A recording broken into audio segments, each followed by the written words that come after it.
Assalamualaikum warahmatullahi wabarakatuh. Selamat malam, salam sejahtera. Senang sekali Datuk hari ini ingin memberikan sedikit kejelasan untuk kawan-kawan yang tidak bisa membedakan mana jin nasab atau jin leluhur, mana jin saka.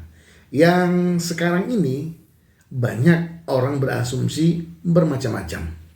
Nah, mudah-mudahan dengan video ini kawan-kawan sedikit bisa merefresh atau lebih paham tentang apa dan bagaimana.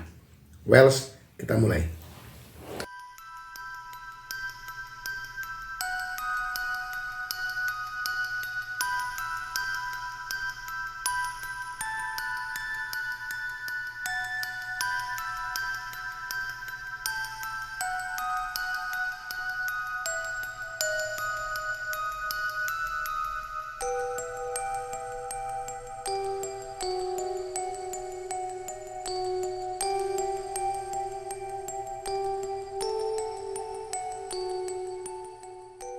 Nah, perbedaan jin saka dan jin nasab yang jelas dari namanya sudah sangat berbeda. Nasab dan saka. Oke, kita ambil jin saka. Jin saka ini bisa diartikan sebagai jin yang sering dimanfaatkan oleh oknum para dukun tertentu untuk menjalankan aksi bejatnya atau aksi zolimnya. Serem ya. Nah, seperti ini dewasa ini dan di tahun ini, di zaman ini, kebanyakan teman-teman oknum yang notabene dukun zolim banyak memanfaatkan hal kejadian atau hal niat keinginan manusia untuk hajat manusia, menzolimi manusia. Jadi harus jaga-jaga bibir ya. Oke.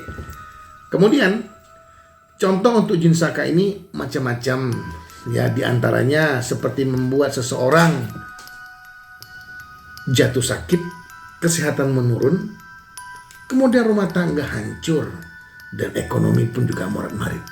Ini salah satu perilaku dari jin saka yang dikirimkan oleh oknum-oknum dukun tertentu, yang sifatnya, tujuannya yang jelas memberikan efek pengaruh negatif dalam diri seseorang yang dituju.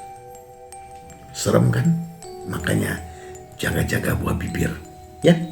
Oke. Nah, kadang-kadang juga jin saka ini bisa disebut dengan jin nakal atau jin jahil yang suka menetap di tubuh manusia.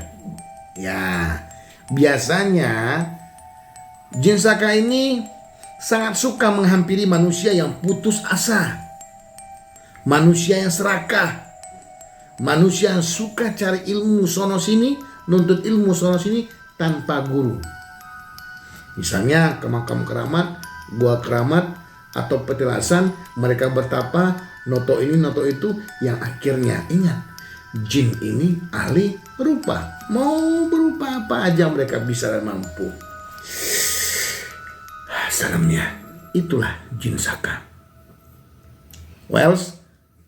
Sebelum kita masuk lagi ke jin yang lainnya, ntar bakar rokok dulu ya.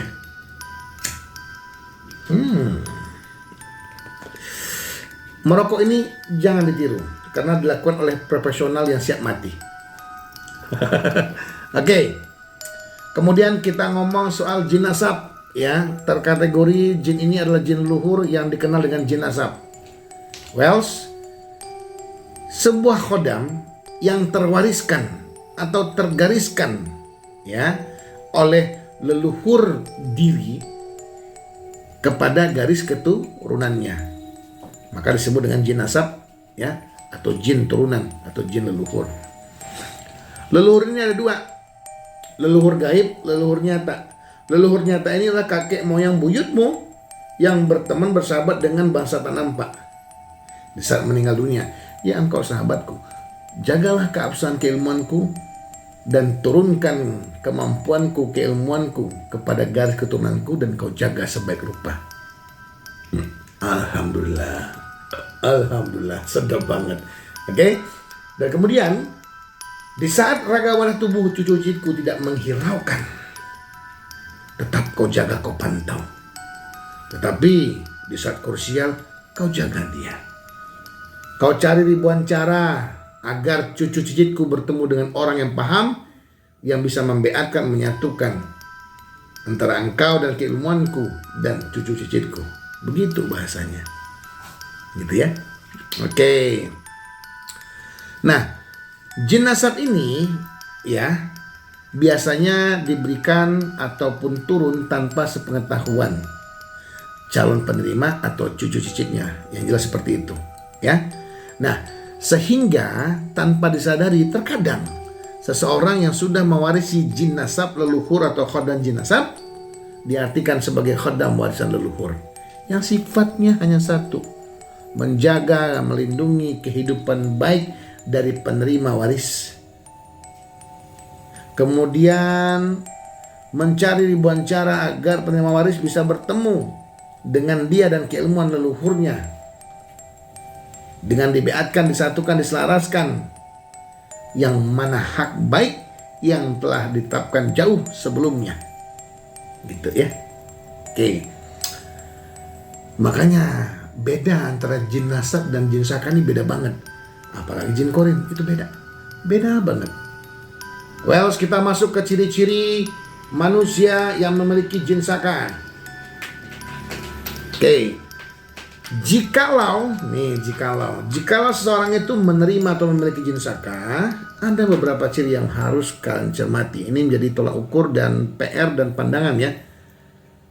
Ciri-cirinya, yang pertama, manusia tersebut sering sakit kepala dan susah tidur. Salah satu manusia yang menerima jin saka. Ya, bisa jin saka tersebut diberikan oleh orang lain untuk menzalimi dirinya, atau jin saka tersebut mencari wadah tubuh manusia yang memang suka cari ilmu atau kesana kemari. Gitu ya. Nah, ini ciri-ciri yang paling umum yang sering dialami oleh orang yang baru menerima jin saka. Biasanya akan susah tidur dan kepalanya sering sakit. Gitu ya. Nah, umumnya hal ini terjadi pada proses awal penerimaan jin saka atau saat dia menerima. Gitu ya. Kemudian betis dan wajahnya mudah bengkak. Kadang-kadang dia akan terlihat gendut, kadang-kadang dia akan terlihat kurus. Udah kayak balon ya. Serem banget tuh. Nah, kemudian itu dikarenakan energi besar yang dibawa oleh jin saka tersebut tidak bisa ditopang gitu, atau membludak dalam tubuhnya yang sifatnya memang menzolimi tubuhmu. Gitu loh. Ya. Nah, jadi dari betis, wajah, leher, badan, tangan itu sesekali membengkak. Ya, jikalau mengalami hal ini, berarti kamu telah mewarisi yang namanya jin saka. Aduh. Kemudian yang ketiga, sering merasakan nyeri di ulu hati. Ya, tanda lain ini memang sudah memang harus penerimaan absah dari jin saka yang memang diberikan oleh orang zolim ya. Dan biasanya sering merasakan nyeri di ulu hati. Selain itu juga kadang-kadang muncul perasaan cemas dan was-was yang berlebihan, gelisah, tidur susah, bukan karena nyamuk ya. Nah, ini penyebabnya dari jin saka hadir dan muncul di kehidupanmu. Kemudian yang keempat, itu sering kamu mengalami sakit pinggang tuh manusia.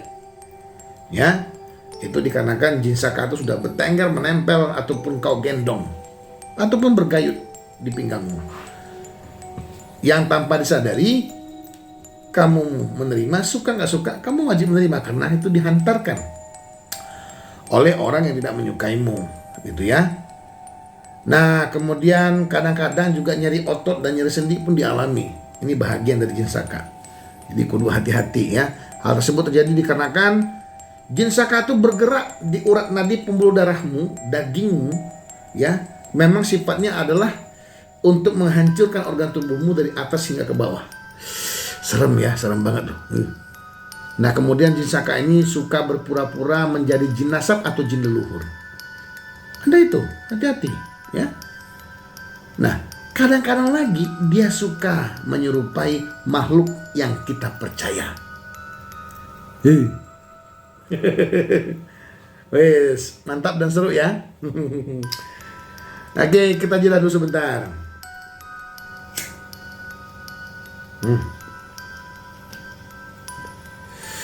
Merokok mengganggu kesehatan. Hal ini jangan ditiru karena hal ini dilakukan oleh profesional yang siap mati. Jadi tolong untuk merokok jangan ya, generasi muda jangan. Oke.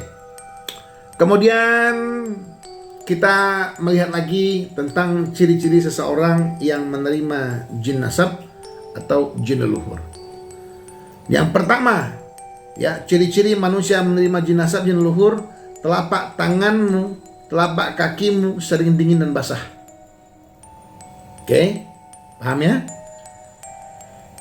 Sering dingin, sering basah. Ini salah satu ciri dari seorang menerima jin nasab atau jin leluhur. Nah, bila kamu sudah mewarisi jin nasab dan leluhur ini, kamu akan merasakan dingin pada telapak tangan kanan kirimu dan basah. Ya, ini biasanya terjadi karena pengaruh kekuatan besar yang dimiliki oleh jin nasab tersebut yang belum bisa kamu kendalikan. Ya, kemudian yang kedua, memiliki penyakit yang sama dengan leluhur. Nah, ini alam-alam, jangan sampai yang menyebab baik ya. Jadi singkatnya begini, seseorang yang mewarisi khodam jin nasab, ya, atau jin leluhur, ini biasanya juga memiliki, ya, penyakit yang sama yang diderita oleh leluhurnya. Misalnya leluhurnya dulu punya penyakit jantung, ya alamak pasti jantung dialami lah. Itu salah satu kecilnya ya, tapi jangan sampai ya. Ini biasa jarang ada, tapi ya memang begitu dah. Karena apa yang dimiliki oleh leluhurnya, ya, sewaktu masih hidup, tentu juga dimiliki oleh garis keturunannya. Itu Datu rasa wajar, tapi kalau dapat jangan sampai ya. Ya kalau dapat kita mau penyakit mah dijauh-jauhin lah, gitu loh. Nah, kemudian ketiga, kekuatan tubuh badanmu itu tiba-tiba meningkat, power, gitu ya. Jadi power itu meningkat, ya. Di saat jin nasab, jin leluhur itu duduk terikat, terbeatkan ya, itu power meningkat itu. Nah, itu yang ketiga. Yang jelas, di saat kamu itu misalnya begini, di saat kamu ingin mengangkat suatu hal benda yang berat ya, yang biasanya manusia biasa nggak bisa ngangkat, itu kamu bisa. Nah, itu salah satu power kekuatan itu meningkat gitu ya. Kemudian instingmu, nalurimu, kepekaanmu itu tajam, ya, tajam dan meningkat, luar biasa. Percaya dirimu bangkit ya, percaya dirimu bangkit.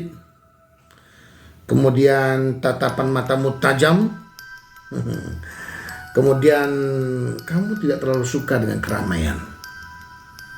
Ya, sifat sosial dirimu itu meningkat. Ya, sifat sosial diri meningkat, daya nalurimu tajam, instingmu tajam, kepekaanmu tajam, aura karisma wibawamu bangkit, percaya dirimu bangkit. Orang makin segan dengan karisma wibawamu. Kemudian kamu itu secara nggak langsung terkoneksi dengan alam. Kemudian terkoneksi dengan hewan secara kuat ya.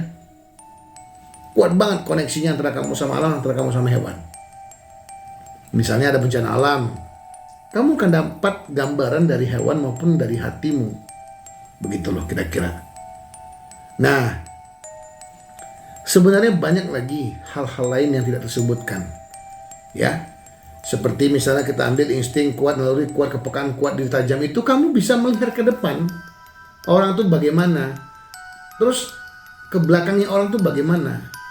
Ini salah satunya. Jadi kemudian kamu punya power untuk bisa healing orang lain.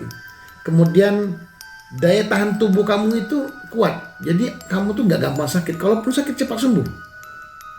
Nah, ini bagi kalian yang menerima khodam leluhur atau jin nasab, ya, yang memang tertiban atau terpatri, yang sudah terbiarkan secara nggak langsung dari tubuhmu, bisa melalui perjalanan hidupmu, bisa dari orang yang paham, yang membantumu. Tapi Datuk berpesan sih ya, kalau dapat, karena kegaiban ini sangat riskan. Kalau kamu ingin memperdalami suatu hal kegaiban, bagusnya kamu cari guru deh. Itu pesan Datuk. Ya, cari guru agar segala sesuatu yang kamu dapatkan tidak salah penafsiran. Well, jangan lupa klik tombol subscribe, tekan lonceng, like and comment and share, ajak teman, kerabat, saudara, pasangan untuk bantu support YouTube Datuk. Kenapa? Karena ada doa terindah yang Datuk selipkan untuk kawan-kawan yang menjadi subscriber tetap bagi Datuk di Padepokan Datuk Maharaja Nusantara.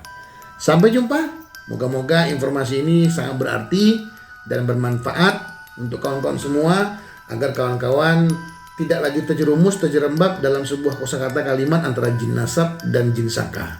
Karena dua jin ini beda, apalagi jin korin, ya. Bagaimanapun, Datuk hanya berpesan, sifatnya jin leluhur atau khadam leluhur tidak pernah mengganggu kehidupan baik dari raga wadahmu, tubuh cucu cicitmu, atau raga wadahmu, tubuh wadahmu, atau raga wadah dirimu dan tubuh dirimu.